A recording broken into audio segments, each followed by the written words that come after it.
अटेली कस्बे के 2 मार्च को होने वाले चुनाव को लेकर लोकसभा प्रत्याशियों ने अपनी शक्ति लगा दी। अटेली कस्बे में कुल 12 वार्डों में 6,331 मतदाता पहली बार चेयरमैन का चुनाव प्रत्यक्ष रूप से करेंगे। एमकेबी दस्तक चुनाव की चहल पहल को जानने के लिए लगातार लोगों के जनसंवाद करे जा रहे हैं। अटेली शहर के प्रतिष्ठित लोगों व अन्य लोगों से आगामी चुनाव को लेकर मनोज बुलाड़ ने बातचीत की। प्रदेश के सबसे युवा चेयरमैन बनने वाले सतीश गुजरवासिया व मायावती अस्पताल के चिकित्सक डॉक्टर राजकुमार आदि प्रमुख लोगों ने चुनाव में उसे चुना जो अटेली कस्बा का सर्वांगीण विकास कर सके तथा जो भेदभाव रहित ईमानदारी से काम करे। लोकतंत्र में चुनाव सबसे बड़ा पर्व होता है। चुनाव में शराब व पैसे का खेल नहीं होना चाहिए। हाँ जी, सतीश चेयरमैन जी, अटेली के 2 मार्च को चुनाव होने जा रहे हैं। पहली बार प्रत्यक्ष रूप से चुनाव हो रहे हैं, तो आप क्या कहेंगे? मेरा कहना तो ये है कि अटेली मंडी एक बहुत ही अच्छी धर्मप्राण मंडी है। जी जी। पूरे प्रदेश में इस मंडी का नाम है जी। इस मंडी में सभी लोग, सभी जाति के लोग भाईचारा से रहते हैं।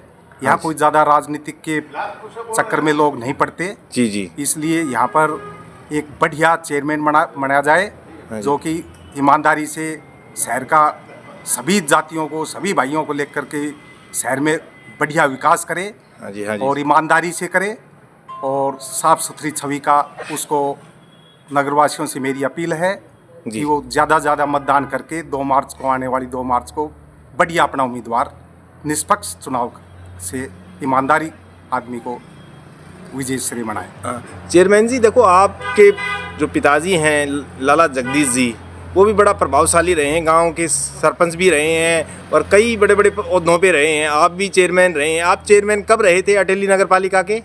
मैं 28 नवंबर 1991 को हरियाणा प्रदेश का सबसे युवा चेयरमैन बना था। हाँ जी, हाँ जी।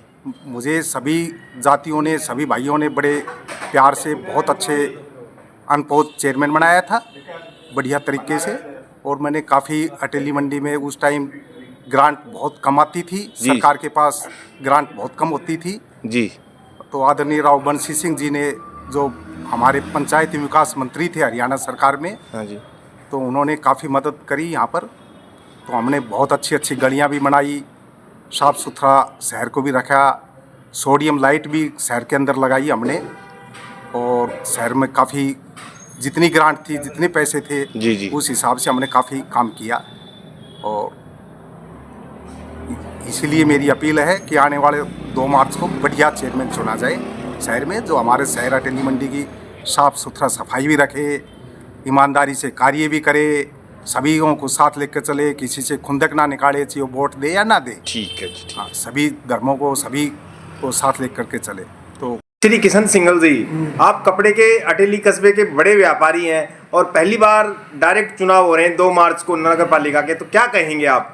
मेरा विचार ये है कि बहुत ऐसे कैंडिडेट को चुनो चेयरमैन के लिए, जी जी, जो शहर के लिए, शहर के विकास के लिए, हाँ जी, शहर की सुविधा के लिए जी जी सोचे और जो आगे भी अच्छा रहे।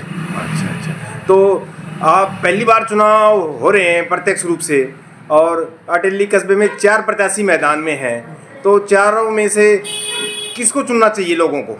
लोगों को जिस पे विश्वास हो, जो लोगों को काम करे, लोगों को दुख और सुविधा और दुख सुख में काम आए, उस कैंडिडेट को चुनना चाहिए। ठीक है सर। हाँ जी, नरेंद्र काका जी, आप अटेली कस्बे के निवासी हैं और आपने भी एक चुनाव लड़ा था, तो नगर पालिका के प्रत्यक्ष रूप से पहली बार चुनाव हो रहे हैं 2 मार्च को, तो क्या कहेंगे आप? देखो, सबसे पहले तो मुझे इस बात की खुशी है कि दोनों उम्मीदवार जो फाइट में हैं वो दोनों बढ़िया हैं और बड़े ही प्यार से शांतिपूर्वक ढंग से चुनाव को चला रहे हैं। नहीं, और उम्मीदवार तो 5 थे, लेकिन अब 4 मैदान में, मुकाबला दोनों का ही है। नहीं, ऐसी बात नहीं है, वो भी कर रहे हैं, जांगिड़ है, और मुख्य मुकाबला दोनों में ही रहेगा। हो सकता है वो 500-700 वोट वो भी ले जाएं, लेकिन मुख्य मुकाबला दोनों में ही रहेगा। और उसमें जो ज़्यादा लाभ भूपेश को मिलने वाला है वो इस बात पे मिलेगा कि भूपेश एक शरीफ लड़का जाना जाता है, संजय थोड़ा गुस्सा टाइप का आदमी है, इसलिए थोड़ा सा उसको नुकसान हो सकता है। तो प्लस पॉइंट आज का जो माहौल है उस हिसाब से भूपेश की तरफ जाता दिखाई जो बाकी लोग कह रहे हैं कि भाई जो अटेली की जो राजनीति है वो झंडा चौक के ही आसपास रही है। नहीं, आजकल तो अब बाहर के लोग, जो बाहर के प्रत्याशी भी 2 लड़ रहे हैं, ऐसा है, मेरी बात को जरा गौर से सुनो कि झंडा चौक की राजनीति अलग है। यहाँ बाहर के लोग जो है वो भी तो आप अपने उम्मीदवारों का अपना पर्सनल रसूख और उसके चाल चलन का, उसके स्वभाव को जान के ही तो वोट डाल रहे हैं ना। अच्छा। तो भूपेश एक देखने में एक मासूम सा लगता है, वो हर आदमी को हाथ जोड़ के विनम्रता से पहले से ही बातें करता रहता है, सबसे मिलनसार लड़का है। तो ये 2 तारीख को चुनाव होने जा रहे हैं, तो आपने तो मन बना ही लिया है शायद। नहीं, मन तो क्या है, दोनों हमारे बच्चे हैं दोनों, लेकिन जो नेचर जिसकी सही बनती है उस हिसाब से भूपेश की तरफ प्लस पॉइंट है। हाँ जी डॉक्टर साहब, अटेली नगर पालिका के 2 मार्च को चुनाव होने जा रहे हैं, तो आप क्या कहेंगे? मैं डॉक्टर राजकुमार यादव, मायावती हॉस्पिटल से। मैं आप सबसे पहले आपके चैनल का धन्यवाद करना चाहूँगा कि आपने चुनाव के बारे में मेरे से डिस्कस किया। जी जी। और ये एक आपने बहुत अच्छा किया मनोज जी, कि आप प्रिंट मीडिया के साथ साथ आपने इलेक्ट्रॉनिक्स मीडिया में भी कदम रख लिया। जी सर, जी सर। और जो अटेली के जो चुनाव हो रहे हैं उनका आप अच्छे से लोगों तक एक मैसेज पहुंचा रहे हो। हाँ जी सर। और मैं चाहता हूं कि अटेली के अंदर जो भी चेयरमैन बने, जी जी, वो अटेली का विकास करे। जी।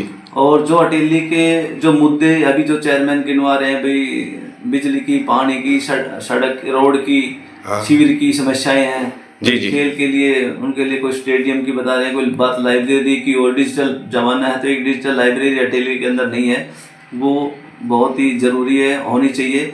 मैं मनोनीत पार्षद सरकार के द्वारा मनोनीत हुआ था। हाँ। उस दौरान मैंने डिजिटल लाइब्रेरी के लिए 2 बार प्रपोजल लिख के भेजा था। 2 बार सेक्रेटरी जी के पास भी आया था, अनिल जी के पास। हाँ। और उन्होंने वो प्रपोजल वापस भेज दिया कि यहाँ पे जगह नहीं है। अच्छा अच्छा अच्छा अच्छा। हाँ, सेक्रेटरी साहब से आप पूछ भी सकते हो, क्योंकि उनके पास आगे से आया था प्रपोजल, बाकायदा फिर उन्होंने रिटर्न कर दिया कि हमारे पास जगह नहीं है। अच्छा, तो मैं चाहता हूँ कि जो जनता ऐसे चेयरमैन को चुने जो हमारे अटेली का विकास कर सके, एक पढ़े लिखे शिक्षित उम्मीदवार को चुने। मेरी अटेली के सभी नगरवासियों से यही अपील है, वो किसी के झांसे में ना आए और नशे से, दारू से, इन चीज़ों से दूर रहे, और अपने बच्चों के विकास के लिए आप उसी बंदे को चुनो जो अटेली में विकास कर सके। मेरी तो डॉक्टर साहब, आप वैसे तो आपका तिगरा गांव है, हाँ, लेकिन आप लंबे समय से अटेली कस्बे में रह रहे हैं, तो आपका वार्ड नंबर कितना लगता है? वार्ड नंबर 7 है जी मेरा। अच्छा अच्छा। तो अटेली में जैसे अब पहले 11 वार्ड थे, अब 12 कर दिए हैं। जी। तो वैसे प्रमुख समस्या क्या है अटेली शहर की, जो आप मानते हो? अटेली शहर की देखो समस्याएं, अभी आप देख रहे हो कि पूरे बाजार के अंदर सारे रोड पार रखे थे। हाँ। मुझे देखो, ये अभी जो व्यापारी वर्ग है, तो मेरा मानना है कि जो भी आप काम करो तो आप उसको तुरंत उसका सोल्व आउट करो। अभी व्यापारी लोग और जो ग्राहक है वो सब परेशान हो रहे हैं, जो सब शहर में। तो कहने का मतलब है जो काम को जल्दी पूरा करना चाहिए। हाँ। और जो शहर की जो समस्या है, मुझे एक तो अटेली शहर के अंदर सबसे प्रमुख डिजिटल लाइब्रेरी होनी चाहिए। एक अटेली शहर के अंदर कोई पार्क नहीं है। जी जी जी। पार्क की समस्या है, एक पार्क होना चाहिए बच्चों के लिए, बड़े बुजुर्ग घूमने के लिए, साफ वातावरण मिल जाए, ऑक्सीजन मिल जाए उनके अंदर। दूसरा, एक